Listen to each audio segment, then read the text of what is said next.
Hello friends, आप सभी का स्वागत है आकाश 111 वीडियो में। आज मैं आपको वायु की गतियाँ बताऊंगा। क्लास 7th का चैप्टर है, ठीक है। क्लास 7th का ये छठा चैप्टर है, वायु की गतियाँ, ठीक है फ्रेंड्स। चलिए देखते हैं कौन कौन से क्वेश्चन आंसर कहाँ पर हैं।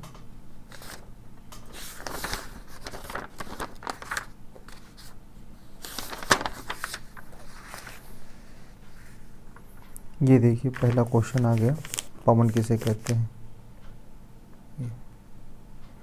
लिखा है पवन किसे कहते हैं और ये कितने प्रकार की होती हैं, ठीक है फ्रेंड्स। इसका आंसर यहाँ पर है।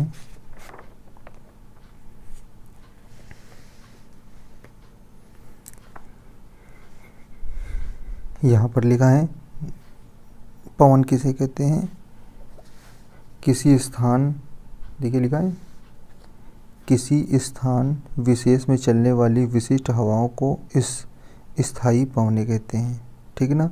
पवन किसे कहते हैं, किसी स्थान पर विशेष में चलने वाली विशिष्ट हवाओं को स्थानीय पवन कहते हैं।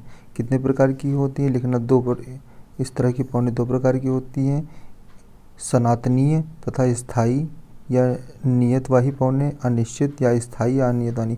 चाहे इसको याद कर लेना, इसको याद कर लेना, इनको याद कर लेना, चाहे इनको, मतलब या करके दी हैं।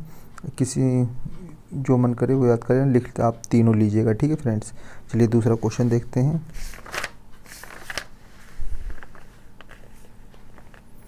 ये देखिए, अब आ गया उत्तरी गोलार्ध में व्यापारिक पवनों की दिशा क्या होती है, ठीक है। ये देखिए, उत्तरी गोलार्ध में व्यापारिक पवनों की दिशा क्या होती है, ठीक है।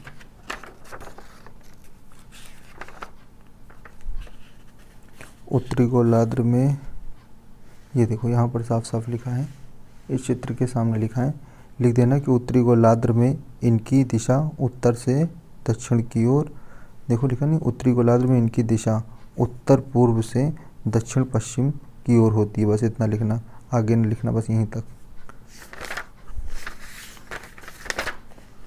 की ओर होती है। लिखा है, क्या लिखा है, कोरियालिस बल किसे कहते हैं। कोरियालिस बल से आप क्या समझते हैं, कोरियालिस बल के बारे में भी आपको यहाँ पर दिया हुआ है। ये देखिए, शुरुआत में जब आप किताब पढ़ेंगे तो यहाँ पर दिया है, यहाँ से लिखना, पृथ्वी की अपनी धुरी पर पश्चिम से पूरब की ओर घूमने के कारण ही पवनों की दिशा में विक्षेपण हो जाता है। पवनों की दिशा में परिवर्तन लाने वाले इस बल को विक्षेपण या कोरियोलिस बल कहते हैं, ठीक है। जब पृथ्वी अपने स्थान से घूमती है पश्चिम से पूरब की ओर, ठीक है, तो इसी कारण वहाँ पर विक्षेपण आ जाता है और यही विक्षेपण कोरियालिस बल के कारण होता है। यहाँ तक लिख देना, आंसर आपका कंप्लीट हो जाएगा।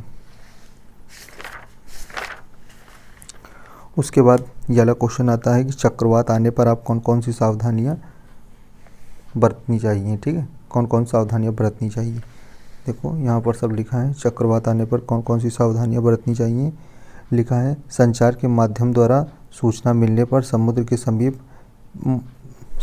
जो समीप है उसकी नहीं किनारे जाना चाहिए। देखो यहाँ लिखा नहीं है कि संचार माध्यम द्वारा सूचना मिलने पर समुद्र के समीप मछली पकड़ने ना जाओ, अगर जाओगे तो बह जाओगे।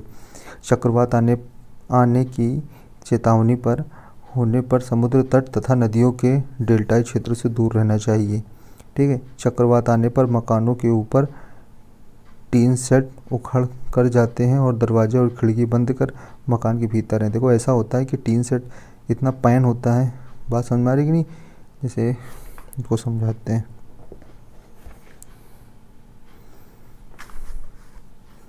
देखो जैसे कोई मकान बना है, यहाँ पर ऐसे ऐसे ऐसे ऐसे करके टीन सेट लगा होता है, ऐसे रखा होता है मकान के ऊपर, ठीक है। अब मान लो या आंधी आई, यहाँ से आंधी आई और यहाँ पर कोई व्यक्ति खड़ा है, ठीक है। तो आंधी इतनी तेज़ रहेगी, इसका जो पैनदार होता है लोहे का जो होता है, अगर वो इधर आ गया ऐसे उड़ के तो ये गला हाथ कुछ भी डैमेज कर सकता है ना। तो इसलिए कहते हैं कि घर के अंदर हो, ये तो टीन ही टीन है, और भी बहुत सी चीज़ नुकीली चीज़ें चक्रवात में ऐसे ऐसे वो गोल गोल उड़ने लगती है, उड़ के डायरेक्ट किसी आपको क्षति पहुंचा सकती है। इसलिए चक्रवात आने पर घर के अंदर रहना चाहिए, ठीक है ना।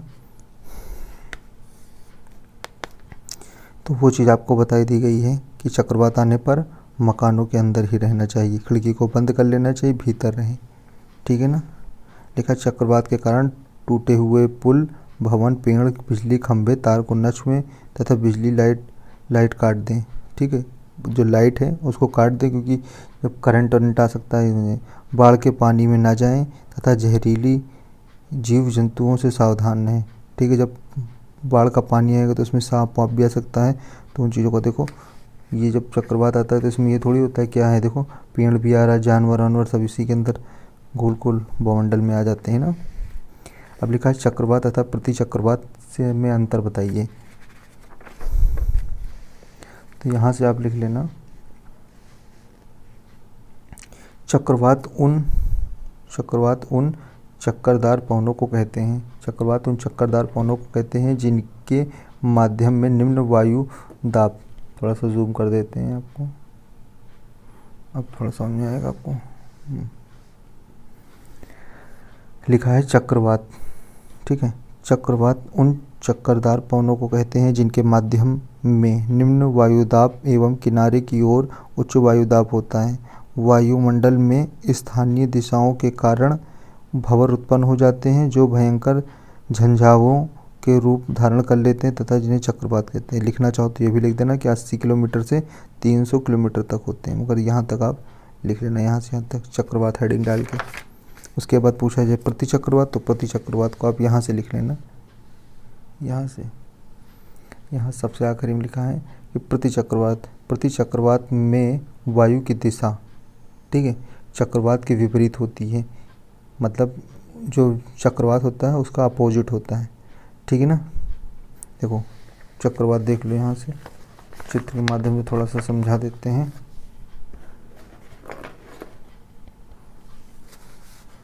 ये चक्रवात होता है, इसके अंदर की ओर वायु हवा चलती है तो अंदर की ओर सब समा लेता है। ठीक है, ऐसे ऐसे अंदर की ओर। और प्रति चक्रवात इसका जस्ट अपोजिट होता है, बाहर की ओर। ठीक है ना, बाहर, ये प्रति चक्रवात है, ये अंदर है। ठीक है ना, इन चीज़ों को थोड़ा ध्यान रखना। ठीक है ना, ये प्रति चक्रवात है।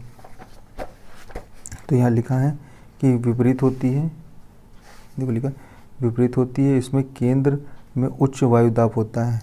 मतलब इसके केंद्र में, ये केंद्र है, इसमें उच्च वायुदाब होता है, उच्च वायु, और बाहर निम्न होता है।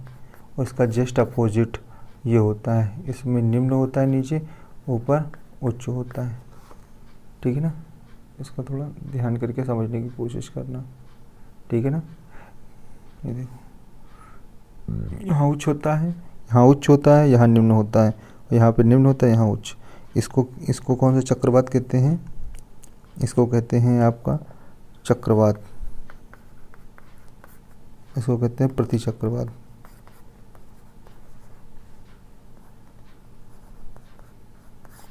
ध्यान रखना। ठीक है, यहाँ से उठाना और यहाँ तक लिख लेना कि बाहर की ओर वायु, लिखा है ये देखो, बाहर की ओर वायुदाब क्रमशः कम हो जाता है, इसमें पवन की गति धीमी पड़ जाती है और मौसम सामान्य हो जाता है। ठीक है, ये पूरा आपका क्वेश्चन आंसर हो गया। अब फिल इन द ब्लैंक्स देख लो, फिल इन द ब्लैंक्स में क्या क्या लिखा है। देखो इसमें लिखा है पवन उच्च होती हैं तथा वायुदाब से निम्न वायुदाब की ओर जाती हैं। जो पवनें होती हैं उच्च होती हैं, वायुदाब से निम्न वायुदाब की ओर जाती हैं। उसके बाद लिखा है पछुआ पवनें स्थायी पवनों के प्रकार हैं। ठीक, भारत में उष्णकटिबंधीय चक्रवात आते हैं। चिनूक पवन,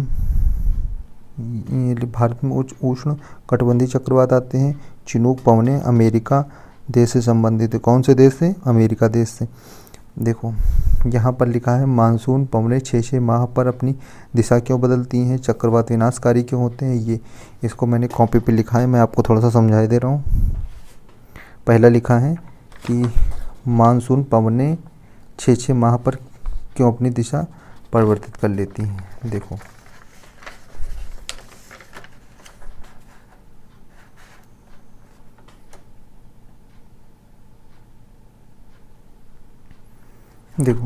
मानसूनें 6 माह पर अपनी दिशा क्यों परिवर्तित कर लेती हैं। लिखा है यह तापमान की विभिन्नता के कारण होता है।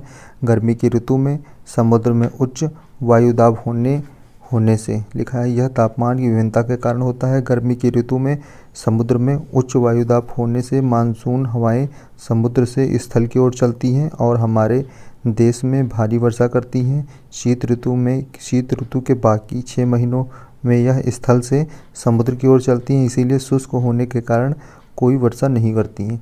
इतनी बात आपको समझ में आ गई होगी।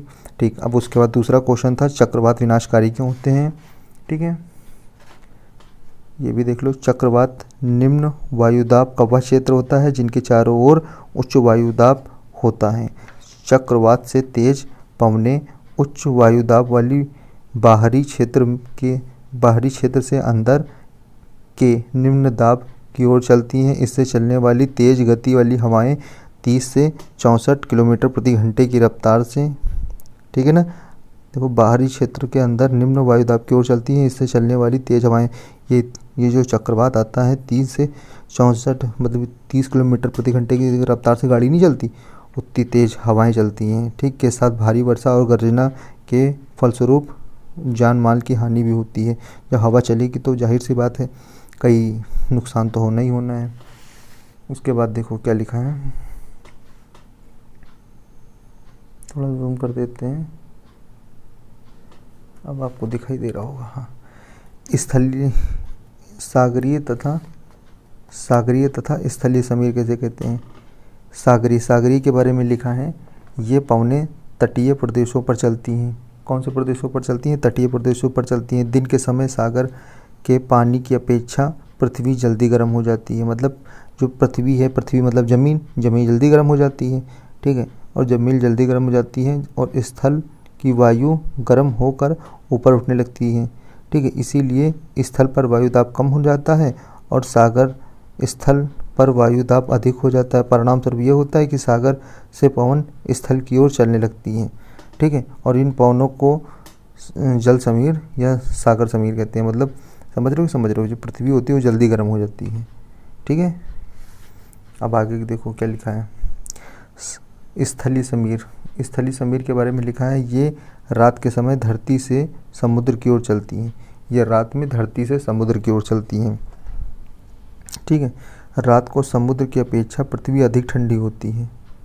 इस कारण समुद्र वायुदाब कम और पृथ्वी पर अधिक होता है, अतः धरती की ओर से समुद्र की ओर मंद मंद पवनें चलने लगती है। इन्हें पवनों को स्थल समीर कहते हैं। देखो एक बात देखो, जब तक सूरज रहता है तब तक तो गर्मी बनी रहती है, मगर देखोगे रात में करीब 10 बजे से सुबह 9 बजे तक के बीच में, समझ रहे हो, रात के आपके 9-10 बजे से चालू होके सुबह 8-8 बजे तक देखो मौसम कितना ठंडा रहता है, क्योंकि धूप रहती नहीं, पृथ्वी गर्म हो नहीं पाती है और वो होता है। ठीक है ना, तो समझ लेना। लिखा है पछुआ पवने और मानसून पवने। अब पछुआ पवने उपोष्ण उच्च वायुदाब से उप ध्रुवीय निम्न वायुदाब के बीच के गोलार्ध में चलने वाली पवनें पछुआ पवनें कहलाती हैं। ये पवनें स्थायी होती हैं। इनकी दिशा उत्तरी गोलार्ध में दक्षिणी पश्चिमी और उत्तर पूर्व में दक्षिण गोलार्ध में उत्तर पश्चिमी से दक्षिण पूर्व की ओर होती है। किसी विशेष ऋतु में चलने वाली पवनों को मानसूनी पवनें कहते हैं। ये पवनें गर्मियों में समुद्र से पृथ्वी की ओर तथा सर्दियों में पृथ्वी से समुद्र की ओर चलती हैं। ये पवनें अस्थायी पवनें कहलाती हैं। ठीक है, ये आप देख लेना ध्यान से। देखो किताब को ध्यान से पढ़ोगे तो थोड़ा समझ में आएगा। ठीक है, आने वाले समय में मैं आपको और अच्छी तरीके इसको समझाऊंगा, बाकायदा पूरी पृथ्वी की पिक बना के। ठीक है फ्रेंड्स, चलो थोड़ा आगे के क्वेश्चन देख लो आप लोग। और ये आपका आ गया है,